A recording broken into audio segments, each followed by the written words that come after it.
Welcome, Sivan Stories 266.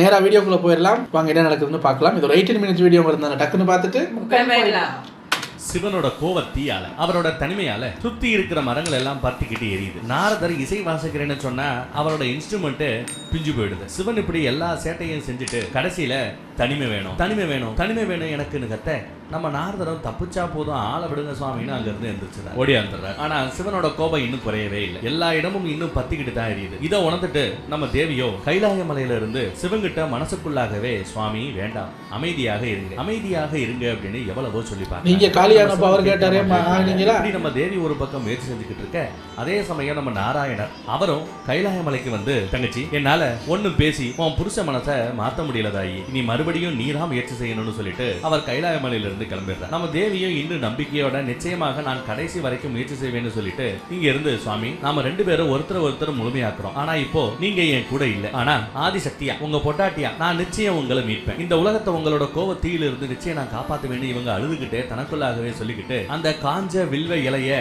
நார்மலாக்கி அதை மறுபடியும் சிவலிங்கத்துக்கு மேல வச்சு கண்ணீர் பட்டோனே உயிர் வந்துருச்சு. இந்த டைம் எந்த தப்பு நடக்கல. ஆனா நம்ம தேவி கவலையோட அழுதுகிட்டு தான் இருக்கிறாங்க. இதையெல்லாம் ஒரு ஓரமா நின்று நம்ம முருகர் பார்த்துக்கிட்டு தான் இருக்கிறார். அவரால் அம்மா படுற இந்த கஷ்டத்தை தாங்கிக்க முடியல. கட்பட்டி நம்ம சொர்க்குலகத்தை காட்ட அங்க நம்ம பஞ்ச தேவர்கள் அவங்க எல்லாரும் நம்ம தேவகுரு கிட்ட குரு ஆதிசக்தி மாதா இந்த பிரச்சனையில இருந்து வெளியில் வருவதற்கு தொடர்ந்து முயற்சி செஞ்சுக்கிட்டே தான் இருக்கிறாங்க. ஆனா இந்த பிரச்சனைக்கான முதற் காரணம் நாங்க தான். நாங்க மட்டும் இந்த அருணாசலம் கிட்ட போகலைன்னா எந்த பிரச்சனையும் வந்திருக்காது. நாங்க தேவிக்கு உதவி பண்ணணும்னு நினைக்கிறோம். நீங்க எங்களுக்கு ஏதாவது வழி சொல்லுங்க, நாங்க என்ன செய்யட்டும் அப்படின்னு கேட்க நம்ம தேவகுருவோ மகாதேவரோட கோவத்தைய நாம அடக்கணும், அதை எப்படி கட்டுப்படுத்தணுங்கிற மேட்டர் நம்ம தேவிக்கு மட்டும்தான் தெரியும். சோ நீங்க எல்லாரும் கிளம்பி ஆதிசக்தி தேவி கிட்ட போங்க, அவங்க என்ன செய்யணும்னு உங்களுக்கு சொல்லுவாங்கன்னு சொல்றேன். சோ எல்லாரும் நம்ம ஆதிசக்தி மாதாவை மீட் பண்ண கைலாய மலைக்கு கிளம்புறாங்க. அந்த பக்கம் சிவனை காமிக்க அங்க இருக்கிற மரங்கள் அது எல்லாம் இன்னும் பத்தி தான் எரிஞ்சுக்கிட்டு இருக்குது. அங்க மட்டும் இல்ல இன்னும் நிறைய இடங்கள்ல இருக்கிற மரம் செடி கொடி எல்லாமே பத்திக்கிட்டு எரியுது. அப்ப நம்ம முருகர் அங்க வந்து அப்பா என்னால அம்மா படக்கூடிய அந்த கஷ்டத்தை பார்க்க முடியலப்பா, தயவு செஞ்சு நீங்க நார்மல் ஆகுங்க ப்ளீஸ் அப்படின்னு கெஞ்சுறாரு. ஆனா நம்ம சிவனோ இன்னும் கடும் கோபத்துல ஒழுங்கா போயிரு போ அப்படின்னு ஒரு கத்த நம்ம முருகனும் பயந்துகிட்டு அங்க இருந்து ஓடிடுறாரு.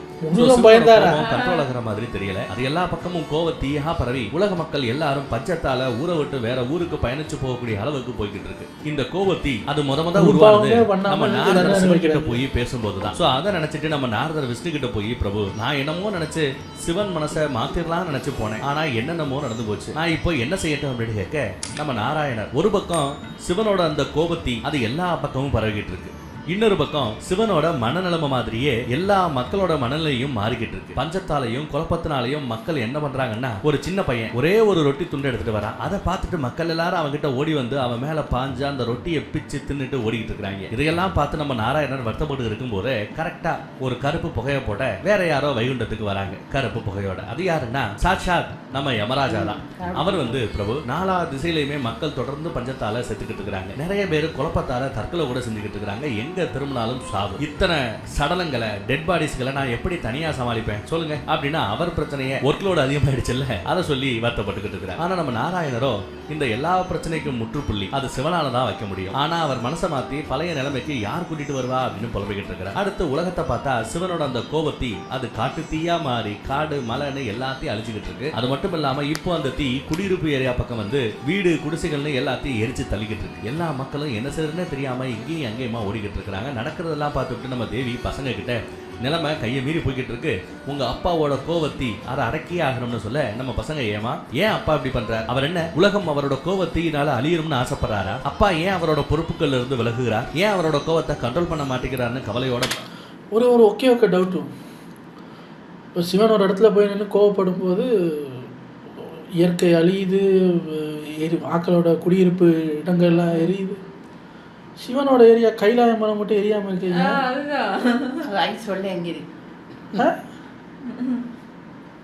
இப்ப அவர் மக்களுக்கு தான் தண்டனை வருது. உங்க வீட்டுல ஒரு இலையாவது கருகட்டும், நெருப்பை காணவே இல்லை எந்த பிரேம்லையும். பிரச்சனை முழுக்க உங்க ஃபேமிலியில. அந்த இந்திரலோகமும் எரிய மாட்டேங்குது, இதுவும் எரிய மாட்டேங்குது. மேல நடக்கிற பிரச்சனைக்கு எல்லா தண்டனையும் கீழே இருக்கு மக்களுக்கு தானே. அதான் பசங்க விசாரிக்கிறாங்க. அப்ப நம்ம தேவி, இல்லப்பா நீங்க யாரும் நினைக்கிற மாதிரி எல்லாம் கிடையாது, உலக நன்மையை பத்தி மட்டும்தான் உங்க அப்பா எப்பவுமே யோசிப்பார். பட் அவரோட டிப்ரெஷன் ஸ்டேட், அவரோட மன அழுத்த நிலையில இருந்து நாம அவரை வெளியில கூட்டிட்டு வரணும், நிச்சயம் கூட்டிட்டு வருவோம். நீங்க 2 பேரும் எனக்கு உதவி பண்ணணும்னு பேசிக்கிட்டு இருக்க கரெக்டா அங்க இன்னொரு குரூப், நாங்க எல்லாரும் உங்க கூட இருக்கிறோம்னு கைலாயமலைக்கு வருது. யாருன்னு பார்த்தா வேற யாரு, நம்ம அவங்க எல்லாரும் முன் வந்து நாங்க உங்களுக்கு ஹெல்ப் பண்றோம், என்ன செய்யணும் அப்படின்னு மட்டும் சொல்லுங்கன்னு கேக்குறாங்க. அப்ப நம்ம தேவி சரி ஓகே அப்படின்னு பிளான் என்னங்கறத சொல்ல ஆரம்பிக்கிறாங்க. அதாவது எப்படி நம்ம ஆதிசக்தியோட சக்திகள் சக்தி பீடத்துல பாட்டு பாட்டா இருக்கோ, அதே மாதிரி சிவனோட அந்த கோவத்தி அதையும் நிறைய சிவலிங்கங்களை ஸ்தாபிச்சு அதுக்குள்ள பாட்டு பாட்டா சிவனோட கோவத்தை அடக்க போறோம். ஏன்னா சிவனோட கோவத்தி அதை நிறுத்த யாராலும் முடியாது. இப்படி செஞ்சாவத கொஞ்சமாவது அவரோட கோவத்தையே கண்ட்ரோல் பண்ண முடியும், அடக்க முடியும். என்ன பிளான் ஓகேவா அப்படின்னு பேசிட்டு இருக்க கரெக்டா இன்னொரு குரல், நானும் உங்களுக்கு உதவி பண்ணேன்னு சொல்லிட்டு கைலாயமலையை நோக்கி அப்படின்னு பார்த்தா நம்ம கங்காதேவி தாங்க. அவங்களும் இந்த பிளானை எக்ஸிக்யூட் பண்ண வராங்க. இப்ப நம்ம தேவிக்கு கொஞ்சம் நம்பிக்கை வந்துருது. அடுத்து நம்ம தேவர்களை பார்த்தா இப்ப ஸ்தாபிக்க போற ஒவ்வொரு லிங்கமும் ஒவ்வொரு தத்துவத்தின் சுரூபமாக பார்க்கப்படும். சோ நீங்க 5 பேருமே உங்க பொறுப்பை கரெக்டா செஞ்சாகணும்னு சொல்ல நம்ம தேவர்களுக்கு பண்ண பாவத்துக்கு பிரயாச்சித்தம் செய்ய ஒரு வாய்ப்பு கிடைச்சிருக்கு. சோ ரொம்பவே தேங்க்ஸ்னு சொல்லிட்டு உதவி பண்ண ஒத்துக்கிறாங்க. அடுத்து நம்ம தேவி பசங்களை பார்த்து, இவங்க எல்லாரும் இருக்காங்க, சோ நீங்க 2 பேரும் கைலாயமலையிலேயே இருங்க, நம்ம கைலாயமலையை பாத்துக்கீங்கன்னு சொல்லிட்டு தேவர்கள் கங்காதேவின்னு இவங்க எல்லாரையும் கூட்டிட்டு தேவி கிளம்புறாங்க. இப்படி எல்லாரும் சிவனோட கோவத்தைய கண்ட்ரோல் பண்றதுல பிஸியா இருந்ததுல யாருமே நம்ம நந்தியை கவனிக்காம விட்டுட்டாங்க. நம்ம நந்தி ரொம்பவே உடம்பு சரியில்லாம போயிடுது. சிவனோட சீட்டுக்கு பக்கத்துல தான் இருக்கு. சிவனோட சீட்லயே தலைய வச்சு சாஞ்சு சிவனுக்காக காத்துக்கிட்டு இருக்கிறார், அழுதுகிட்டு இருக்கிறார், புலம்பிக்கிட்டு இருக்கிறார். அதை பார்த்துட்டு நம்ம அப்ரசனிஸ்ட் எல்லாம் ஓடி போய் நந்தி வா, வந்து தண்ணி குடி, சாப்பிடாத குடி, கொஞ்சமாவது சாப்பிடு அப்படின்னு எவ்வளவோ ஃபோர்ஸ் பண்ணி பாக்குறாங்க. ஆனா நம்ம நந்தி திரும்ப இல்ல, என் பிரபு வருவார், சீக்கிரம் வருவார், அப்ப நான் சாப்பிடுறேன் அப்படின்னு சொல்லி அந்த சீட்லயே சாஞ்சுக்கிறார். அடுத்து இந்த பிரச்சனைக்கெல்லாம் ஸ்டார்டிங் பாயிண்டா இருந்த இந்த அருணாசுரன், அவனை நாம ரொம்ப நேரமா பார்க்கல இல்லையா, என்னடா அங்க போய் ஒரு எட்டவனை பார்த்து வருமே அப்படின்னு பார்த்தா கடைசியா எங்க பார்த்தோம், எங்கேயோ போய் பறந்து போய் விழுந்தா இல்லையா, செத்துக்கிட்டு போயிட்டானா அப்படிங்கிற ரேஞ்சுக்கு அடிபட்டு அங்க கிடக்குறான். அவனை தேடி அந்த அமைச்சர், தொப்பி வீரன், இவங்க எல்லாம் போய் தேடுறாங்க. பார்த்தா ஏதோ பாறைகளுக்கு நடுவுல போய் விழுந்து கிடக்குறான். அவன் உடம்பெல்லாம் அப்படியே கரிபூசண கோலத்தோட பாறைகளை உடைச்சுக்கிட்டு வெளியில வரான். ஆனா அவன்கிட்ட இருந்த அந்த பழைய நம்பிக்கை எல்லாம் இப்போ இல்ல. சோ இந்த அமைச்சனும் வீரனும் தான் ராஜாவை நல்லா மோட்டிவேட் பண்ணி, ராஜா உங்க அம்மா உசுரோட வர வரைக்கும் இந்த யுத்தம் முடியாது, இப்படி ராஜமாதா உங்க தாயி உசுரோட வர வரைக்கும், திரும்ப வர வரைக்கும் இந்த யுத்தம் முடியாது, வாங்க ராஜா நாம போய் பழி வாங்கலாம்னு எக்ஸ்ட்ராவா ஏத்தி விட்டுட்டு இருக்காங்க. ராஜமாதான்னு சொன்னதும் இந்த அருணாசுரனுக்கு அவங்க அம்மா ஞாபகம் வந்துட அந்த மம்மியை பார்க்க போறான். ஆனா நம்ம கருப்பு ஏற்படுத்துற அந்த பிரளயத்துல அந்த மம்மி இன்னும் அந்த டேமேஜுக்கு மத்தியில உருப்படியா இருக்குமா, செதஞ்சு போயிருக்குமா அப்படிங்கிறத போய் பார்த்தா தான் தெரியும். இந்த பக்கம் நம்ம தேவி, பஞ்சதேவர்கள், கங்காதேவி அப்படின்னு இவங்க எல்லாரும் சேர்ந்து சிவலிங்கங்களை ஸ்தாபிக்க போறாங்க இல்லையா. அதுல ஃபர்ஸ்ட் நீர் தத்துவம். அந்த சிவலிங்கத்தை நம்ம தேவி ஸ்தாபிச்சுட்டு வருண பகவானை அங்க விட்டுட்டு கிளம்புறாங்க. வருண பகவானும் அங்க இருக்கிற சிவலிங்கத்துக்கு அபிஷேகம் செஞ்சு பூஜை செஞ்சு வழிபட்டுக்கிட்டு இருக்கிறார். இந்த லிங்கம் வந்து அம்புலிங்கம் அப்படிங்கிற பெயரால இன்றும் அன்போடு அழைக்கப்படும் நம்ம நாராயணர் வாழ்த்துக்கிறார். அடுத்து நம்ம தேவி இன்னொரு ஏரியா பக்கம் போய் அங்க நம்ம சிவலிங்கத்தை ஸ்தாபிச்சு அங்க அக்னி தேவரை உட்கார வச்சிடறாங்க. இது அக்னிலிங்கம் என்று இன்று வரை அன்போடு அழைக்கப்படுகிறதா. அப்புறம் இன்னொரு ஏரியாவுக்கு போய் அங்கேயும் சிவலிங்கத்தை ஸ்தாபிச்சு வாயு பகவானை உட்கார வச்சிடறாங்க. இது வாயுலிங்கம்னு அழைக்கப்படும். அடுத்து நம்ம தேவி கடைசியா ஒரு சிவலிங்கத்தை ஸ்தாபிச்சுட்டு பூஜை செய்யலாம்னு நினைச்சிட்டு திடீர்னு திரும்பி பாக்குறாங்க. பார்த்தா சிவனோட கோவத்தை இன்னும் அடங்கின மாதிரியே தெரியல, வெறும் பூஜையால ஒண்ணும் நடக்க மாட்டேங்குது. சிவனோட கோவத்தி காட்டுத்தீ மாதிரி இவங்க இருக்கிற ஏரியா பக்கமே வந்துருச்சு. நம்ம தேவியும் தொடர்ந்து அம்புலிங்கம், அக்னிலிங்கம், வாயுலிங்கம்னு நிறைய தத்துவ லிங்கங்களை ஸ்தாபிச்சுட்டாங்க. அடுத்து இப்ப மிச்சம் இருக்கிறது நம்ம சூரியன், சந்திரன் தான். பட் இவங்க 2 பேரும் தத்துவங்கள்ல வரமாட்டாங்க இல்லையா. சோ நம்ம தேவி லிங்கங்களை ஸ்தாபிச்சுட்டு அடுத்து அவங்களே அந்த லிங்கங்களுக்கு பூஜை செய்யலாம்னு போகும்போது கரெக்டா அப்பதான் நோட் பண்றாங்க, இப்பதான் நம்ம சிவன் இன்னும் எக்ஸ்ட்ராவா கோவப்படுறாரு. அவரோட கோபத்தை நம்ம தேவி இருக்கிற ஏரியா பக்கமே பயங்கர தீவிரத்தோட வந்துகிட்டு இருக்கு.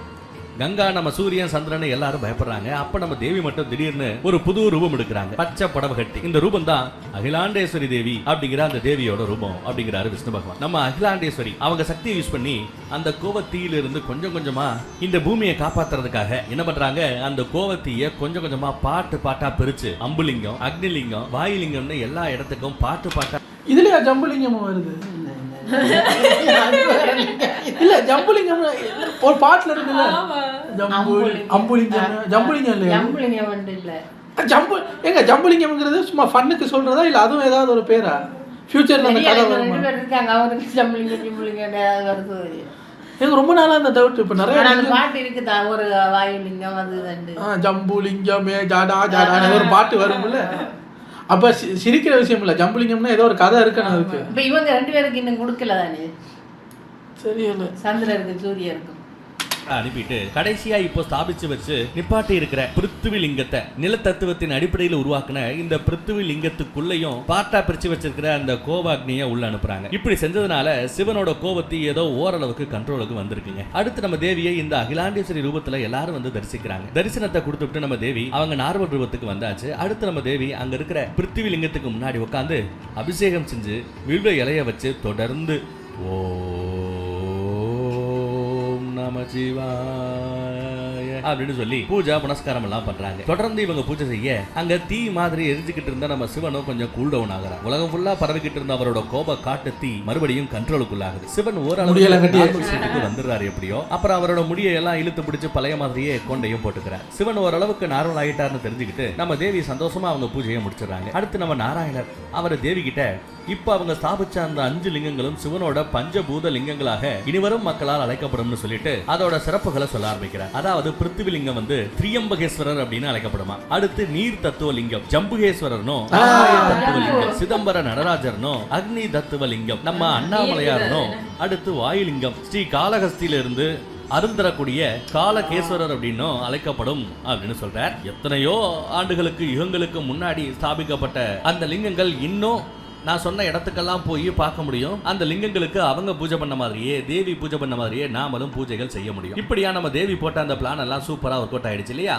அதனால நம்ம தேவர்களும் ஹாப்பி ஆகி மாதா உங்களால எங்களுக்கு பிராயச்சித்தம் தேட ஒரு வாய்ப்பு கிடைச்சது, அது நல்லாவே முடிஞ்சிருச்சு. ஸோ ரொம்ப சந்தோஷம், ரொம்ப நன்றி மாதான்னு சொல்ல நம்ம தேவியோ நாம எல்லாருமே இதுல ஒரு பாத்திரம் தான், ஒரு மீடியம், அவ்வளவுதான். இப்படி பஞ்ச லிங்கங்கள் ஸ்தாபிக்கப்படணுங்கிறதுக்காகத்தான் எல்லாமே நடந்திருக்கோ என்னவோ. எனிவே ரொம்பவே தேங்க்ஸ், நீங்க எல்லாம் கிளம்புங்கன்னு சொல்லிடுறாங்க. நம்ம தேவர்களும் அங்க இருந்து கிளம்பியாச்சு. அடுத்து நம்ம கங்கா தேவியும் கிளம்பியாச்சு. அப்புறம் நம்ம தேவி நாராயணர் பிரம்மர் பக்கம் திரும்பி சுவாமியோட கோபம் கொஞ்சம் குறைஞ்ச மாதிரி தெரியுதுல, எனக்கும் அந்த ஃபீலிங் ஏற்படுது. ஆனா இது ஒண்ணும் முடிவு கிடையாது. இந்த பிரச்சனைக்கு ஒரு பாஸ் தான் நாம இப்ப கொடுத்துருக்கிறோம். தற்காலிகமா இந்த பிரச்சனையை சால்வ் பண்ணிருக்கிறோம். இனிமே நாம சீக்கிரமாக சுவாமியை அவரோட உடுக்கையை எடுத்து அழிக்க வைக்கணும். இல்லைன்னா நாதம்னு ஒண்ணு இல்லாம உலகமே கஷ்டப்படும்.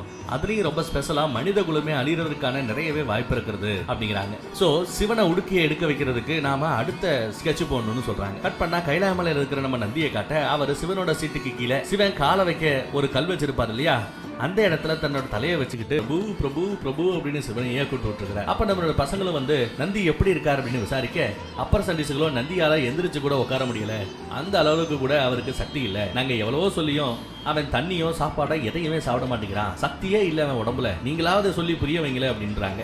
உடனே நம்ம கணேசரும் நந்திக்கு ஆறுதலா தலையை தடவி கொடுத்து, நந்தி நீங்க கவலைப்படாதீங்க, அம்மா அவங்களால முடிஞ்ச அளவுக்கு பயங்கரமா முயற்சி பண்ணிட்டு தான் இருக்கிறாங்க, சீக்கிரம் அப்பா கைலாமலைக்கு வந்துருவா, கவலைப்படாதீங்கன்னு ஆறுதலா பேச, இன்னொரு பக்கம் நம்ம முருகன், ஆமா அப்பா வந்துட்டு தான் மறுவேலை பாக்குற, அப்பா வந்துட்டு தான் மறு வேலை பார்க்க போறாராக்கும், ஏன் இப்படி நம்ம அப்பா எல்லாரையும் கஷ்டப்படுத்துறாரு, எனக்கு இதுக்கு விட, எனக்கு இந்த கஷ்டங்களுக்கான விட கிடைச்சே ஆகணும், நான் போய் நம்ம மாமா கிட்ட போய் பேசிட்டு வரேன்னு நம்ம முருகன் பயங்கரமா கோவத்துல கிளம்புறாரு. அப்ப கூட பாருங்க நம்ம நந்தி அந்த நிலைமையில கூட வேண்டாம் குமரா கோவப்படாதீங்கன்னு அட்வைஸ் பண்றாப்ல. ஆனா அவரால் ஒழுங்கா பேசக்கூட முடியல. கட் பண்ணா இந்த அருணாசுரனை அவனோட அம்மாவோட மம்மியை தேடி, அந்த டெட் பாடியை தேடி கருப்பு ஏற்படுத்துற அந்த பிரளயத்துல அங்க வெறும் பாறைகள் தான் கிடக்கு. அவன் பதறி போய் அந்த பாறையெல்லாம் விளக்கிட்டு பாக்குறான். உள்ள பார்த்தா அந்த டெட் பாடி பெட்டோட சூப்பரா ஒன்னும் பிரச்சனை ஆகாம எந்த சேதாரமும் இல்லாம அப்படியே நல்லா இருக்குங்க. அதை பார்த்துட்டு இந்த அருணாசுரன் தான் அம்மாவோட டெட் பாடி மேல கிடக்கிற அந்த தூசி எல்லாம் தொடச்சிட்டு விட்டு, அம்மா நீங்க கவலைப்படாதீங்கம்மா, நான் நிச்சயம் உங்களுக்கு உயிர் கொடுப்பேன், உங்களுக்கு உயிர் கிடைக்கிற வரைக்கும் நான் தொடர்ந்து போராடுவேன்னு மம்மி கூட பேச்சுவார்த்தை நடத்திக்கிட்டு இருக்கிறான். ஐயோ இவன் திரும்பி பஞ்சாயத்து ஆரம்பிக்க போறா போலயே அப்படின்னு நமக்கு தோணுது. கட் பண்ணா கோபமா கிளம்புனாரே நம்ம முருகன். அவர் நம்ம விஷ்ணு கிட்ட போய், என்ன மாமா அப்பாவை இன்னும் உங்களால கூட்டிட்டு வர முடியலையா, ஏன் எப்ப பாரு எல்லாம் சரியாயிடும் சரியாயிடும் சொல்லிட்டு சும்மா பொய் சொல்லிட்டே இருக்கிறீங்க, உண்மையை சொல்றதுல உங்களுக்கு அப்படி என்ன பிரச்சனை, இன்னும் அப்படி இப்படின்னு நம்ம நாராயணரை பார்த்து கேள்வி மேல கேள்வியா கேட்டு கொடையிறாரு. நம்ம தேவியும் அங்கதான் இருக்கிறாங்க. அவங்க முருகன் கிட்ட, ஏய் என்ன யாருக்கிட்ட குரலை வசதி பேசிட்டு இருக்கிற, அவர் உன்னோட மாமா, அது மட்டும் இல்லாம உனக்கு என்னடா உண்மை தெரியணும், என்ன நீ இப்ப கேள்வி மேல கேள்வி கேட்டு இருக்கிற, உன்னோட மாமா அவர் இருக்கிறதுனாலதான் நம்மளால உங்க அப்பா கிட்ட கொஞ்சம் கொஞ்சமா ரீச் பண்ண முடியுது, அவர் தான் இதுவரை நடந்த எல்லா மகிமைக்கும் காரணம், எனக்கு வழிகாட்டினவர், இதுதான் உண்மை, புரிஞ்சதா, அவர் அவரோட கடமையை சரியா தான் செஞ்சுட்டு இருக்கிறான்னு கொஞ்சம் சத்தம் போடுறாங்க. அப்படியா, மாமா கூட சும்மாவே உட்காந்து தெரியுறாரு, எல்லாத்தையும் உட்காந்து வேடிக்கை தான் பாக்குறாரு, நான் தப்பா நினைச்சுட்டேன் அப்படின்னு முருகன் கொஞ்சம் வருத்தப்பட்டு, மாமா நம்ம நாராயணர் விடுமா தங்கச்சி, இப்ப என்ன யாரு என்ன கேள்வி கேட்டா, மாப்பிள்ள தானே, அவனுக்கு என்கிட்ட கேட்கறதுக்கு எல்லா ரைட்ஸும் இருக்கு, நீ வா செய்ய வேண்டிய வேலையை கோபத்துல பறந்துறாரு அப்படின்னு ஓரமா கிடக்கிற கடப்பாறை மண்வெட்டி அதை எல்லாத்தையும் காட்டி, இங்க பாரு இதுதான் நாம பண்ண போற நம்மளோட நெக்ஸ்ட் மூவ். சீக்கிரமாவே சிவனோட உடுக்க சத்தம் இந்த உலகம் ஃபுல்லா கேட்கணும், அதற்கான வேலையை நம்ம 2 பேரும் சேர்ந்து தான் செய்யணும்னு சொல்லி ஏதோ பிளான சொல்றாரு. நம்ம தேவியும் அதுக்கு ஒத்துக்கிறாங்க. கட் பண்ணா நம்ம சிவனை காட்ட அவரோட அந்த தனிமை ஏரியா பக்கம் நின்றுட்டு இருக்கிறார். அவரோட அந்த கோபத்தி அதெல்லாம் வந்து ஃபுல்லாவே கண்ட்ரோல் ஆயிடுச்சு இப்போ. பட் நம்ம சிவன் இன்னுமே கண்ணெல்லாம் உள்ள போய் ஒரு மாதிரி டிப்ரெஷன் ஸ்டேட்ல மன அழுத்தத்துல தான் இருக்கிறார். அப்ப நம்ம தேவி அங்க வந்து, சுவாமி ஒரே ஒரு விஷயம், என் கூட வாங்க என் கூட, நீங்க திறந்த எல்லாத்தையும் மறுபடியும் நீங்க ஏத்துக்கணும், உங்களோட பொறுப்பை ஏத்துக்கங்க, உங்களோட பொறுப்புகளை கடமைகளை ஒழுங்கா செஞ்சு வேலையை ஆரம்பிங்கன்னு எல்லாம் சொல்லல, ஒரே ஒரு வேண்டுதல் தான் கேட்கறாங்க. ஒரே ஒரு தடவை நான் கூப்பிடுற இடத்துக்கு மட்டும் வாங்க, அது மட்டும் போதும் அப்படின்னு சொல்லி கெஞ்சுறாங்க. அது இது வள கொலக்கொலாம் பேசல, உங்க கடமையை செய்ய பொறுப்பை செய்யலாம் பேசல, சிம்பிளா நான் கூப்பிடுற இடத்துக்கு வாங்கன்னு மட்டும் சொல்றாரு. ஆனா நம்ம சிவங்கிட்ட இருந்து அதுக்கு கூட நோ ரிப்ளை, அப்படியே கல்லு மாதிரி தான் இருக்கிறார். அதை பார்த்துட்டு நம்ம தேவி சரி அவ்வளவுதான் இந்த மனுஷன் வரமாட்டாருன்னு திரும்பி போக பார்க்க கரெக்டா அப்பதான் நம்ம சிவன் மெதுவா தலையை திருப்பி நான் வரேன் உன் கூடங்கிறாரு. அதை கேட்டு நம்ம தேவிக்கு அம்புட்டு சந்தோஷம். உலகத்துல இப்ப சிவனோட கோவத்தியால அவரோட இந்த தனிமை நிலையால ரொம்பவே கஷ்டப்படுகிறது யாரு அப்படின்னு பார்த்தா ரொம்ப குறிப்பா நம்ம விவசாயிகள் தான். ஏற்கனவே தீயால பயிர்கள் எல்லாம் கருகி போச்சு. இதுல சிவனோட உடுக்க சத்தம் கேட்காம இருக்கிறதுனால உலகத்துல உயிரோட்டமே இல்ல. சோ பயிர்கள் எதுவுமே விளையல. நம்ம தேவி கூட சிவனை எங்கேயோ கூட்டிட்டு போறேன்னு சொன்னாங்கல்ல, எங்க கூட்டிட்டு போறாங்கன்னு பார்த்தா அந்த மாதிரி ஒரு விவசாயி வீட்டுக்கு கூட்டிட்டு போறாங்க. அந்த விவசாயி யாருன்னு பார்த்தா அட நம்ம விஷ்ணு பகவான் தான். பார்த்தாலே நமக்கே தெரியுது. ஆனா முக்காலவும் அந்த நம்ம மகாதேவரால அதை கண்டுபிடிக்க முடியல. ஏன்னா அவர் இருக்கிற இந்த ஸ்டேட் அப்படி. நமக்கு இருக்கிற கவலை தான் நாராயணன் இருக்கும். இதை பத்தி அவர் லட்சுமி தேவி கிட்ட சொல்ல எல்லாமே சிவனோட இந்த டிப்ரெஷன் ஸ்டேட்னாலதான், மன அழுத்தத்தினாலதான் அவரே இப்படி வீக்காகி கிடக்குறாரு அப்படின்னு சொல்லி வருத்தப்பட்டு இருக்கிறாங்க. கட் பண்ணி நம்ம விஷ்ணு ஒரு விவசாயியா இருக்கிற அந்த வீடு பக்கம் போய் பார்த்தா அவரு நம்ம சிவனையும் தேவியும் பார்த்துட்டு, அரடா விருந்தாளிகளா வாங்க வாங்க, ஆனா பாருங்க பஞ்சத்தால என்னால உங்களுக்கு எதுவும் கொடுத்து வரவேற்க முடியாது, பரவாயில்ல சும்மா வாங்கன்னு உள்ள கூட்டிட்டு போறேன். இந்த பக்கம் அருணாசுரனை காட்ட உலகமே பஞ்சத்துல தவிச்சுக்கிட்டு இருக்கு. ஆனா இந்த அமைச்சனும் தொப்பியும் அடங்காம வாங்க ராஜா நம்ம போய் போர் செய்யலாம், பழி வாங்கலாம் இல்ல அப்படின்னு சும்மா இருக்கிற அருணாசுரனை ஓவரா மோட்டிவேட் பண்ணிட்டு இருக்கானுங்க. ஆனா இந்த அருணாசுரன் கொஞ்சம் சுதாரிச்சு, இல்ல போன டைம் நான் பெரிய தப்பு செஞ்சுட்டேன், என் யுத்தமே தேவர்கள் கூட, ஆனா நானு கடைசியில அந்த சிவன் கூட சண்டை போட வேண்டிய மாதிரி ஆயிப்போச்சு, என்னுடைய பலத்தை எல்லாம் இழந்துட்டேன், நான் மறுபடியும் பலசாலி ஆகணும், அதற்கு நான் தவம் செய்ய போகிறேன். எந்த தேவர்களோட நான் போட்டி இந்த பிரச்சனைக்கெல்லாம் ஆளானோ அந்த தேவர்களோட உதவியாலேயே நான் மறுபடியும் ஜெயிக்க போகிறேன், தேவ கடவுள்கள் எனக்கு உதவி செய்ய போறாங்க அப்படின்னு ஏதோ ஒரு மாஸ்டர் பிளான போட்டுக்கிட்டு இருக்கான். இவன் இப்படி யாரை நோக்கி தவம் செய்ய போகிறானோ தெரியல, பாப்போம். கட் பண்ணா நம்ம விஷ்ணு விவசாயியை காட்டுறாங்க. அவரோட வறண்ட நிலத்துல 2 மாடுகளை வச்சு ஏர் பூட்டி வறண்ட பூமியை உழுக முயற்சி பண்ணிக்கிட்டு இருக்கிறார். அதை பார்த்து நம்ம சிவன் முன் வந்து, அட ஏங்க இப்படி மாடை கஷ்டப்படுத்துறீங்க பாவம் அது அப்படின்னு விசாரிக்கிறாரு. நம்ம விவசாயியோ, ஐயோ ஏங்க மாடை கஷ்டப்படுத்துறீங்க, அது பாவம் அப்படின்னு அங்க இருந்து ஒருத்தர் வீட்டுக்குள்ளேயே நான் திங்காம 2 நாளா உட்காந்துருக்கிறேன், அதுவும் கணக்கு தெரியலையா அப்படின்னு.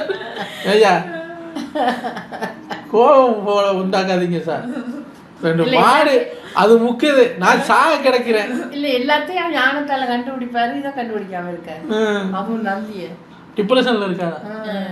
சாமி எனக்கு தெரியுது ஐயா, ஆனா இப்படி மழை இல்லாம எத்தனை நாள் இருக்கு, இப்படியே போனா நானும் என்னோட மாடும் உழுறதையே மறந்து போயிடுவோம் சாமி, மழை வருதோ இல்லையோ, நில உயிரோட்டத்தோட இருக்குதோ இல்லையோ. என்கிட்ட ஒருத்தர் இதுக்கு முன்னாடி சொல்லி இருக்கிறார், வேலைன்னு வந்துட்டா ஒரு வைராகி மாதிரி எந்த பலனையும் எதிர்பார்க்காம அந்த கடமையை அந்த வேலையை செய்யணும்னு எனக்கு சொல்லி இருக்கிறார். அவர் சொன்ன அந்த கட்டளையை தான் இப்ப தான் ஃபாலோ பண்றதா, அந்த அட்வைஸை தான் இப்ப நான் ஃபாலோ பண்றதா. ஒரு காலகட்டத்துல நம்ம சிவன் சொன்ன அதே அட்வைஸை அவருக்கே திருப்பி சொல்லுகிறார் நம்ம விஷ்ணு பகவான். அந்த டயலாக கேட்டதுமே சிவனுக்குமே ஒரு மாதிரி சைக் ஆகுது. அட இந்த டயலாக் நம்மளோடதாச்சே, நாம நம்ம வேலையை மட்டும் தான் பார்த்திருக்கணும், எதையும் எதிர்பார்த்திருக்க கூடாது, அந்த வேலையிலையும் ஓவரா இன்வால்வ் ஆயிருக்க கூடாது. ஏன் நாம இந்த மேட்டர்ல ஓவரா இன்வால்வ் ஆனோம், ஏன் இப்படி ஒரு மன அழுத்தம் மைண்ட் செட்டுக்குள்ள போனோம் அப்படின்னு இப்பதான் அவருக்குள்ளேயே ஒரு கேள்வி எழ ஆரம்பிக்குது. நம்ம தேவியும் இதுதான்டா சான்ஸ்னு முன்னாடி வந்து, சுவாமி சம்டைம்ஸ் சில பிரச்சனைக்குள்ள நாம ரொம்ப இன்வால்வ் ஆயிருவோம், ரொம்ப உள்ள போயிருவோம், அந்த பிரச்சனை முடிஞ்ச பிறகும் கூட அந்த கஷ்டம் நம்மள சுத்திக்கிட்டே இருக்கும். பிரச்சனை முடிஞ்சாலும் நாம சுத்தி இருக்கிற அந்த சூழ்நிலையை விட்டு நம்ம வெளியில வராம போயிடுவோம். அந்த மாதிரி சூழ்நிலையில நான் சிக்கிக்கிட்டு இருக்கும் போதெல்லாம்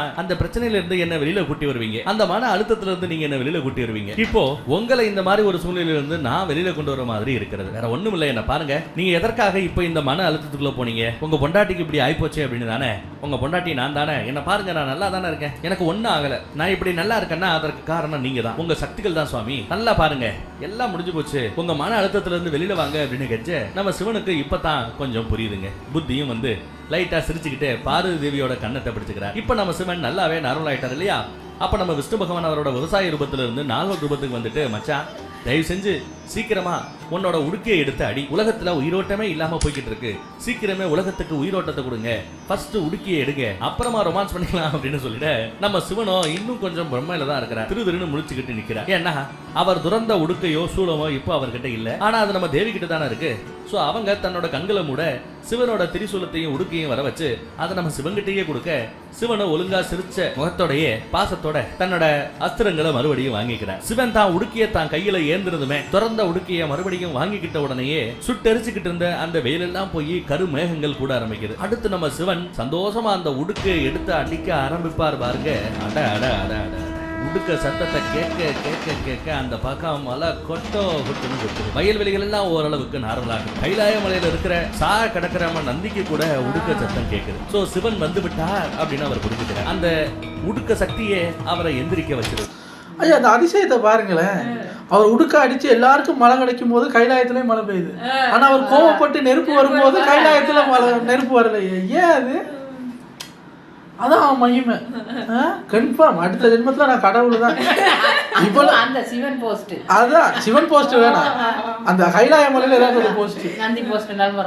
சிவனுக்கு 4வது மகனா பிறக்க வச்சா கல்யாணம் லேட்டானா டக்குன்னு மருமக புள்ளைய பெருசா எல்லாம் டைமுக்கு டைம் பண்ணிக்கிட்டு ஜாலியா இருக்கலாம். சிவன் போஸ்ட்லாம் நமக்கு வேணாங்க, அது டென்ஷன் பிடிச்ச போஸ்ட். அது அவர் தான். அந்த ஊர்ல நிறைய ஃபெசிலிட்டிஸ் கிடைக்கிருக்கு. உலக மக்கள் தேவர்கள் எல்லாரும் அந்த உடுக்கு சத்தத்தை கேட்டு சந்தோஷப்படுறாங்க. அடுத்து ரொம்ப நேரமா உடுக்கிய அடிச்சு அடிச்சு அடிச்சு சிவனும் மெய்மறந்து போய் அந்த இசையில மூழ்கி போறார். உலகத்துல மறுபடியும் சங்கீதம் ஒலிக்க ஆரம்பித்து விட்டது.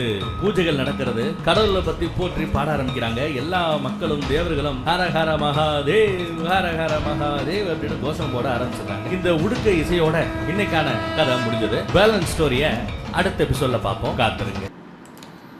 என்ன சொல்றதுன்னு தெரியல. அவங்க இஷ்டத்துக்கு ஏதோ பண்றாங்க. பண்ணட்டும், நம்ம கேள்வி கேட்க முடியாது. நம்ம பொதுமக்கள் நம்ம கேள்வி கேட்டால் நம்மளை பொசுக்கிடுவாங்க. நம்ம கேள்வியெல்லாம் கேட்க முடியாது. அவங்க எரிச்சா சாம்பல் ஆகணும், மழை குடிச்சா நனையணும், அப்படிதான். அவங்க பிறகுன்னா பிறக்கணும், சாகுன்னா சாகணும். நடுவில் வாழ்க்கையை மட்டும் நம்ம பார்த்துக்கணும். எண்டிங் ஸ்டார்டிங் இந்த பிரச்சனையெல்லாம் அவங்க பார்த்துக்குவாங்க. இந்த கஷ்டமான இது இருக்குல்ல வாழ், அதை நம்ம பார்த்துக்கணுமா? இதை டிசைன் பண்ணது யாருன்னு தெரியல. இப்படி ஒன்று இருக்கு, அதை டிசைன் பண்ணி அதுக்கு நடுவில் இது பண்ணி தேவையா? அதெல்லாம் சரி. இடையில மம்மியோட மகன் தான் பாவம். இந்த மம்மியோட மகனும் அவங்க அம்மாவோட மம்மியும் என்ன கஷ்டப்படுது. எனிவேஸ், உங்களை அடுத்த வீடியோவில் வந்து சந்திக்கிறாங்க.